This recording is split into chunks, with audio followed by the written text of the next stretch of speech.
la conformación de un Estado capaz de velar por su pueblo, con representatividad y respeto por la democracia, para articular y poner en marcha modelos que logren el bienestar de los ciudadanos, con leyes que transformen su realidad, midiendo el pulso del presente, mirando al futuro y con perspectiva histórica.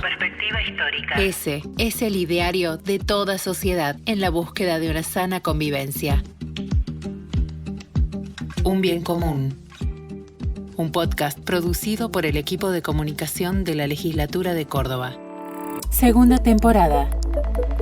Episodio 1. Memoria colectiva. Se comunica a la población que a partir de la fecha el país se encuentra bajo el control operacional de la Junta Militar. Se recomienda a todos los habitantes el estricto acatamiento a las disposiciones y directivas que emanen de autoridad militar, de seguridad o policial, así como extremar el cuidado en evitar acciones y actitudes individuales o de grupo que puedan exigir la intervención drástica del personal en operación. Yo, Teniente General Jorge Rafael Videla, juro por Dios nuestro Señor y ante estos santos evangelios desempeñar con lealtad y patriotismo el cargo de Presidente de la Nación Argentina y observar y hacer observar fielmente los objetivos básicos fijados y estatutos para el proceso de reorganización nacional y la Constitución de la Nación Argentina. Queremos nuestros hijos, que nos digan dónde están, por lo menos. Mi hijo hoy hace 15 meses. ¿Dónde están los bebés? Saber dónde están, no que los ¿Por qué no nos dicen a nosotros si están vivos, si están muertos? ¿Por qué no nos dicen? Si le buscamos eso nada más. Que nos respondan nada más, después nos retiramos. Yo la última vez que lo vi fue la misma noche de su secuestro. A mi hermano lo secuestran el 3 de julio del año 76, a la 1:30 de la mañana aproximadamente. Era un día sábado y lo secuestran de mi casa. Yo estaba durmiendo al lado de la cama de mi hermano, en la misma habitación, y lo había visto esa noche cuando cenamos y compartimos en familia la cena. Esa es la última vez que yo lo vi. Él es Osvaldo, hermano de Jorge Nadra, uno de los 4 trabajadores de la Legislatura de Córdoba desaparecidos durante la última dictadura cívico-militar de los que se tiene registro. Al momento de su secuestro, Jorge tenía 20 años, cursaba el 2º año de Medicina en la Universidad Nacional de Córdoba y era taquígrafo del entonces Senado de la provincia, lugar al que había ingresado por concurso a los 17.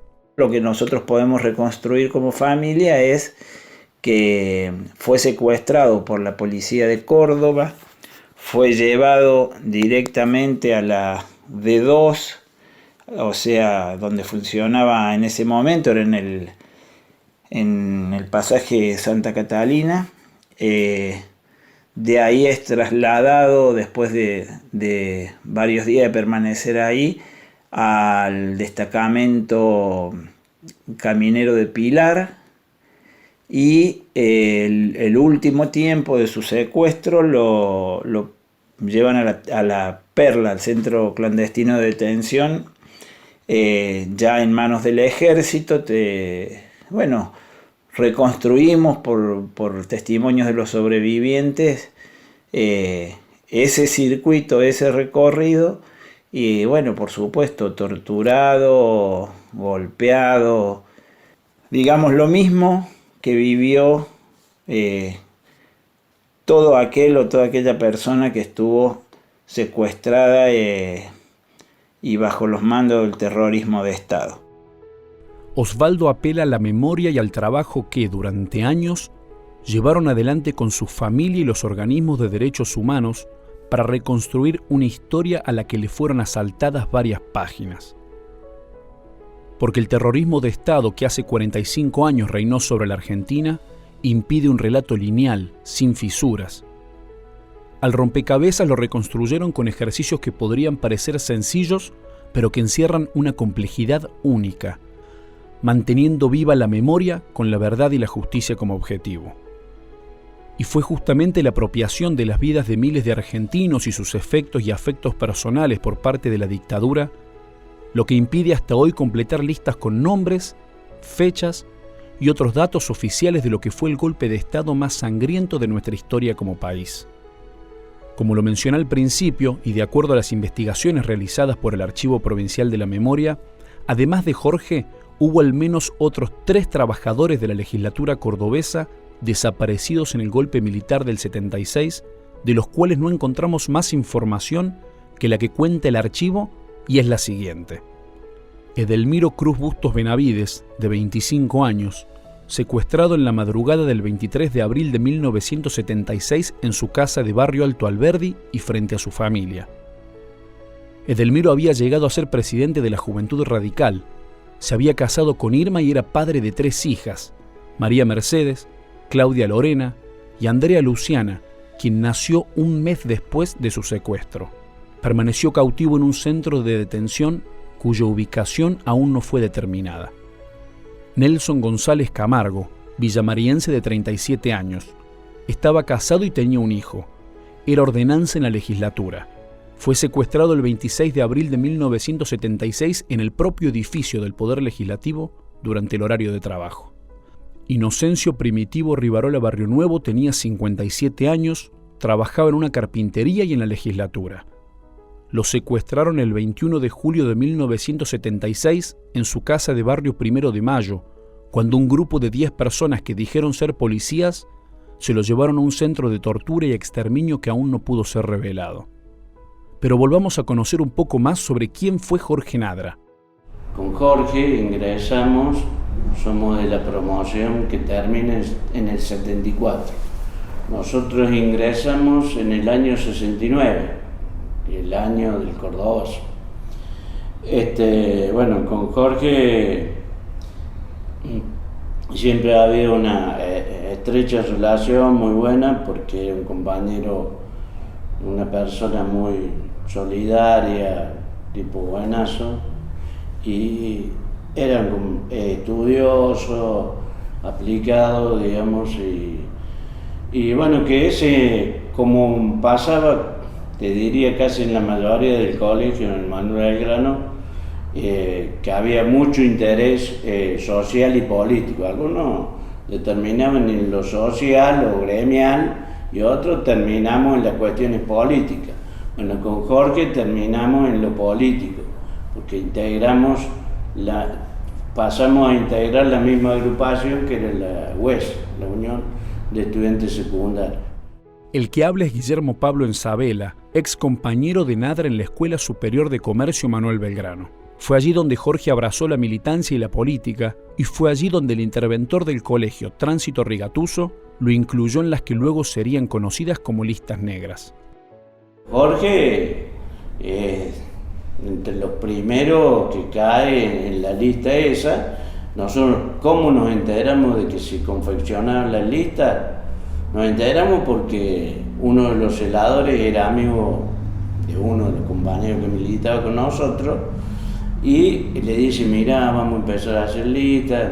En ese momento había un enfrentamiento muy grande con la UOM. Los de la UOM van a ser los que van a financiar las cosas porque querían armar listas de derecha a su vez, ya electoralmente. Y empezaron a hacer la lista de los activistas, entonces te ponían Jorge Nadra, Güez, Montonero, y llamaban a los padres. La estructura del gobierno de facto se sostenía, entre otros pilares, con la imposición del terror y el miedo hacia quienes pensaban distinto. Defender ideas, la democracia y oponerse a un plan económico y social cruento podía ser demasiado peligroso, tanto como para adoptar códigos de supervivencia no escritos. Terminamos en 74, 75, yo casi que prácticamente no lo veo, pero debe haber sido 75, porque yo quedé en la UES, porque era conocido en los estudiantes secundarios, ¿me entendés? O sea, entonces los compañeros, la organización me dice, bueno, no, vos quedate en la UES. En cambio, todos los compañeros nuestros iban pasando a otra agrupación. Pasaban a JP o pasaban a la JUB él pasó a la JUP, él estaba estudiando economía. Y entonces justamente, mira, yo en ese momento me estaba por poner de novio con mi actual señora de pareja, y iba para el Camino San Antonio, y él iba en el colectivo ese, y ahí me acuerdo patente que era como ya casi a la altura de Ciencia Económica, él me ve, yo lo veo, ni nos saludamos, o sea, por una cuestión de seguridad. O sea, yo no sabía que él vivía allá en Botalugón, no tenía idea. O sea, todos tratamos dentro de lo que se podía tratar de compartimentar, de no, por una cuestión de seguridad, no. O sea, a ver, si él, qué sé yo, por decirte, iba a una peña, yo tratar de no ir a esa peña, no sé, ¿viste? O si íbamos, nos desconocíamos, yo no te conocía a vos, ¿viste? Pues la seguridad era lo fundamental que teníamos que resguardar. Después de aquel silencioso encuentro, entre Guillermo y Jorge quedan solo el recuerdo y los testimonios difusos de compañeros que dicen haberlo visto en lugares y situaciones diferentes. Ahí lo ven en la perla. Yo esto te lo digo a vos porque se lo he dicho a los familiares. La última vez que compañeros nuestros lo ven a él es en la zona del Parque Las Heras, todo ensangrentado, todo torturado, en un auto particular. Y en donde él ahí va a una cita, hace una cita con el que era el responsable de él, que era el zurdo. Yo siempre lo conocí por el zurdo, no me pregunté el apellido, porque hasta el día de hoy no sé el apellido. El zurdo, y el zurdo lo ve, como lo ve así, iba armado este compañero, yo no iba con una ametralladora, iba con 38, y logra escaparse. Se escapa, salta, que lo salva un taller mecánico, un tipo de un taller mecánico lo salva. Pero ahí es la última vez que se lo ve a Jorge. Digamos que compañeros nuestros lo ven a él. No sé si después, por decirte, vuelve a la perla y ahí, eso ya no me acuerdo. Frente al desaparecido, en tanto esté como tal, es una incógnita el desaparecido. Si el hombre apareciera, bueno, tendrá un tratamiento X. Y si la desaparición se convirtiera en certeza de su fallecimiento, tiene un tratamiento Z. Pero mientras sea desaparecido, no puede tener ningún tratamiento especial. Es una incógnita, es un desaparecido. No tiene entidad, no está. Ni muerto ni vivo, está desaparecido. Hacemos una pausa, ya volvemos. Un bien común. Este episodio es auspiciado por el portal de datos abiertos de la Legislatura de Córdoba. En legislaturacba.gov.ar encontrarán información de la unicameral sistematizados y en formato abierto para que puedan ser reutilizados, analizados y compartidos públicamente. Mi nombre es Andrés Munay y soy el anfitrión de esta segunda temporada de Un Bien Común. Recuerden que pueden encontrar este y otros episodios en nuestras redes sociales, en nuestra web, en Spotify, Google Podcast y en las plataformas de su preferencia. Si les gusta este episodio y nos quieren ayudar, pueden compartirlo. Muchas gracias. Continuamos. Un bien común. ¿Qué pasaba en el Poder Legislativo cordobés antes, durante y después del golpe del 76? Óscar Polo Valdés era por entonces el presidente de la Cámara de Diputados y nos cuenta algunos pormenores de esa época. El golpe estaba anunciado. Lo que teníamos la responsabilidad de estar en la presidencia de la Cámara, pasamos a vivir un momento muy especial de nuestras vidas, porque pasábamos a ser marginados, proscritos, y con el futuro potencial de la detención. No estábamos detenidos, pero el interventor de la Cámara, y en un diálogo que tenemos dentro de una natural rebeldía, yo había sido presidente de la Cámara y él era el reemplazante como interventor. que como primer medida levanta todo el recinto. Todas las butacas de la Cámara fueron levantadas. Y el gobernador le ordena que inmediatamente las restituya. Era un hombre rebelde. Yo creo que la detención mía parte de un diálogo que tengo con él, porque no nos definen cuando se produce el golpe. Y yo le digo, yo tengo más tiempo como peronista que lo que usted tiene al servicio de su institución, como militar, ¿no? Él medio se siente tocado, ¿no? Y en ese sentido, medio me amenaza y dice, lleva a tener noticias mías. Y cuando usted lo disponga, yo le digo, estamos rebeldía natural, ¿no? Y al poco tiempo nos detienen. Silvia López es la actual pareja de Valdés y ya en su juventud trabajaba en la legislatura. El día siguiente, el 24, estaba cerrada la legislatura, y después el día 25 llegamos a la legislatura. Yo tenía que llegar como empleada, imagínate. Entonces nos reunieron todos en la parte de frente al recinto, de que era el recinto.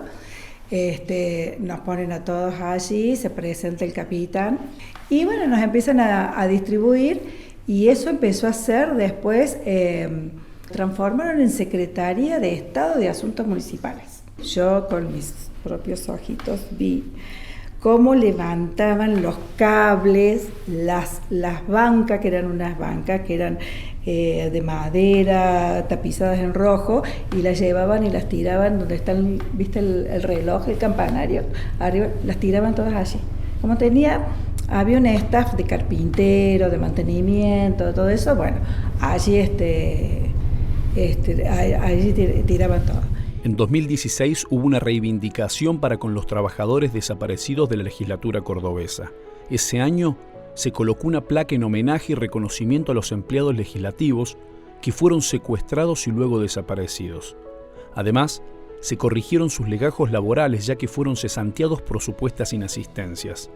Así, 5 años atrás se dejó constancia de que sus ausencias fueron, en realidad, por haber sido víctimas de desapariciones forzadas perpetradas por el terrorismo de Estado.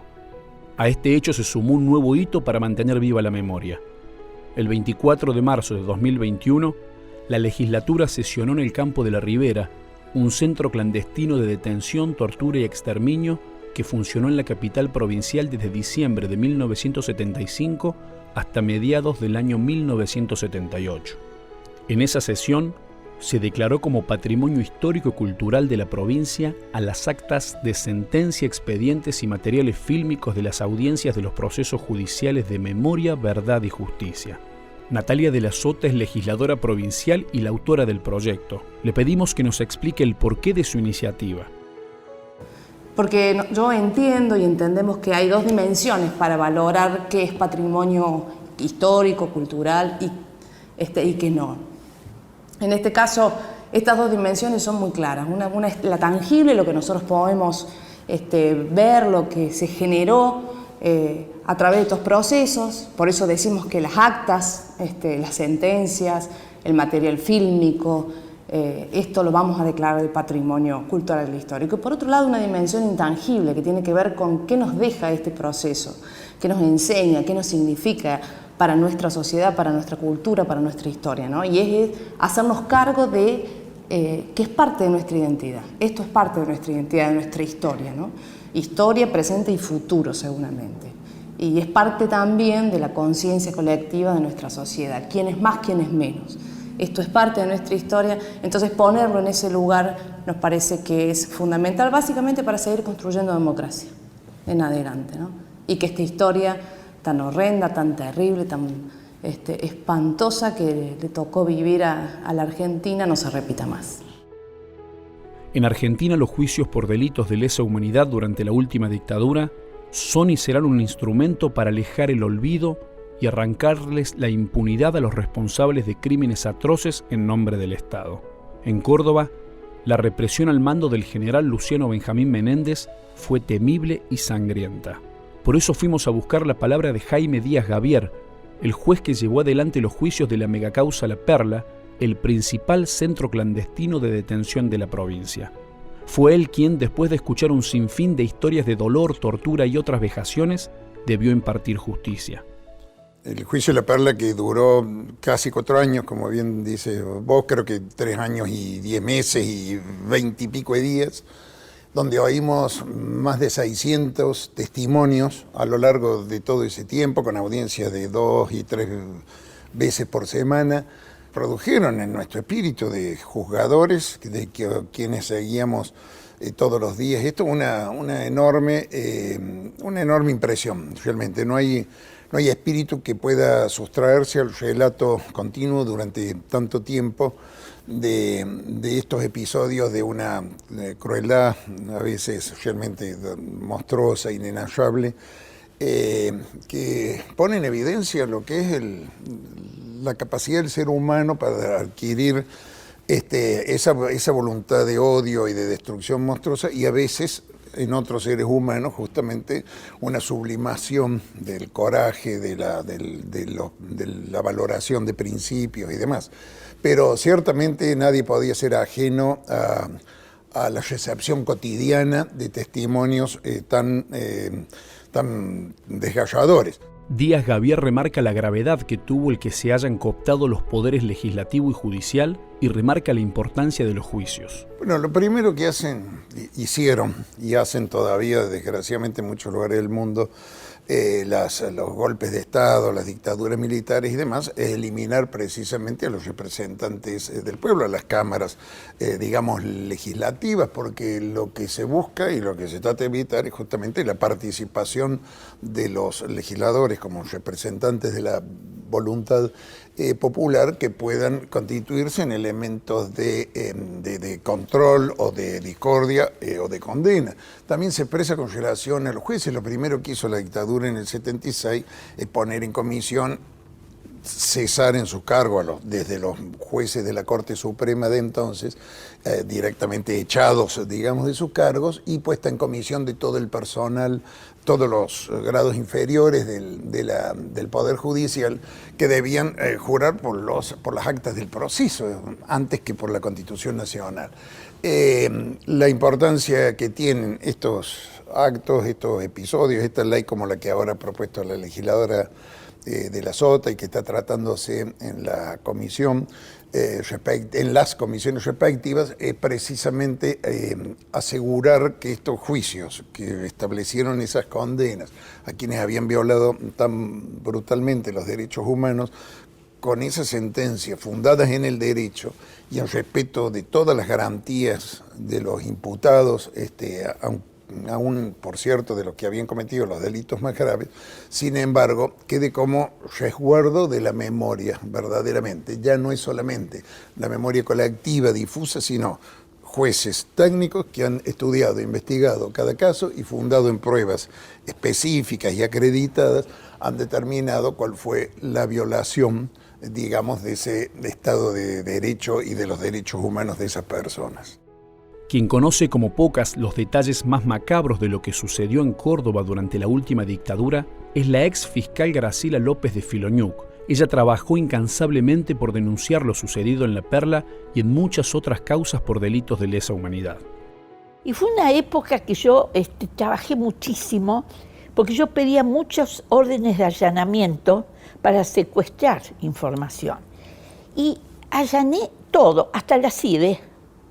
Hasta la CIDE pude allanar, allanamos comisarías, allanamos, bueno, el tercer cuerpo de ejército, ahí no se encontró absolutamente nada, por supuesto, batallón 141 dio negativo, allanamos la mayoría de las seccionales de policía de Córdoba, la jefatura de policía de Córdoba, allanamos varias comisarías y subcomisarías de todas las sierras chicas, allanamos la Policía Federal, la que está en Hipólito Yrigoyen 2 veces y una vez Puesto Belgrano. En Puesto Belgrano no encontramos nada. Pero acá en la Delegación Córdoba de la Policía Federal hice uno de los mejores hallazgos de documentación. Íbamos personalmente a hacer esos allanamientos, quiero aclarar, yo jamás fui a un allanamiento de contrabando de armas, de droga, ninguno. Pero acá, ¿a quién iba a mandar? ¿A la policía? Acá tenía que ir yo. Subí una buhardilla que había por una escalera caracol, era como una cocina abandonada, y arriba todavía una alacena oxidada. Y yo dije, ¿qué habrá ahí? Y yo tenía una empleada joven, ágil, la hice subir arriba de la mesada, y abrió, y ahí nos dimos con muchísimos biblioratos chiquitos, pero de un valor inconmensurable, porque contenía todo lo que había sucedido en la comunidad informativa, donde se reunían quincenalmente, semanalmente se reunía Menéndez, el jefe de la Fuerza Aérea, el jefe de la CIDE, el jefe de la Policía Federal, Policía de la Provincia, de Gendarmería, se reunían y disponían qué iban a hacer. Y de ahí encontramos un caudal probatorio impresionante. Ahí se reunían, disponía Menéndez que, Fuerza Aérea había infiltrados por todos lados. Suponiendo, Fuerza Aérea o Gendarmería mandaba a las universidades, se había infiltrado en las universidades, en las fábricas, en los sindicatos. Entonces se reunían, por eso era la reunión informativa. Después venían los espías, digamos, entre comillas, decían lo que habían logrado saber y ahí se disponía qué hacer. Desde 1998, cuando la causa llegó a sus manos, hasta junio de este año que se jubiló, López de Filoñuc promovió acción penal por 2.051 víctimas y logró, a lo largo de 9 juicios, condenas para 915 procesados. Allanamos la CIDE y ahí encontramos un reglamento y quedaba cómo había que torturar. Había 3 tiempos de torturar una vez obtenido el detenido, porque el detenido era una cosa, vos dejabas de ser una persona para ser una cosa. Entonces te daban las primeras horas para sacarte todo lo que tenía, lo rápido, que me dijeras con quién te ibas a encontrar, o sea, la organización realmente, cómo se movían, ¿no es cierto?, los opositores políticos. Después tenías un segundo tiempo y un tercer tiempo. Otro hallazgo importante que encontré, que ahí fui sola con una empleada en mi auto, sin apoyatura, a la casa de Manzanelli, terrible Manzanelli. Me acuerdo que estaba así con 2 perrazos enormes y dije, o me deja entrar, yo iba con orden de allanamiento, o busco a la policía. No, me dijo, pase. Y ahí entre todas las cosas que en un garaje que tenía, encontré un instructivo para la impunidad. Habían preparado cómo tenían que contestar los militares, en el caso de interrogatorios, echarle la culpa al muerto, porque, ¿qué pasa? La Perla era el campo de concentración del batallón 141. Entonces, decir, yo trabajaba en el batallón 141, a La Perla no iba nunca, era ocasional. Entonces, era una forma de despistar.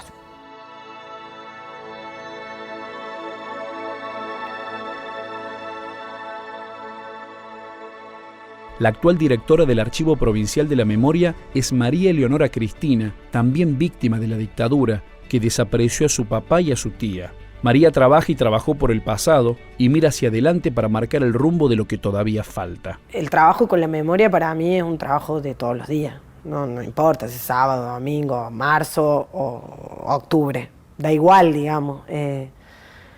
Marzo particularmente nos tienen un nivel bastante alto, pero por ahí es algo de lo que yo no hablo mucho, pero bueno, en mi caso particular yo también soy víctima de la dictadura, tengo mi papá y una tía desaparecidos, entonces, bueno, mucho de lo que tiene que ver con mi trabajo y poder escuchar y participar de los juicios y realizar actividades y homenajes es un poco avanzar, digo, porque yo siempre trato de disociarme un poco de lo personal, porque ocupa un rol institucional. Entonces por eso es difícil la pregunta. Pero si tengo que ser concreta, te diría que en realidad es un poco todo eso que falta, ir como sanándolo un poco, reparándolo o llenándolo de alguna manera, digamos. En cada actividad que por ahí no tiene nada que ver ni con mi viejo, ni con mi tía, ni con mi historia personal concretamente. Y entonces, bueno, nada, por eso también es algo que personalmente me genera mucha esperanza cuando otros colectivos u otras instituciones se apropian de eso.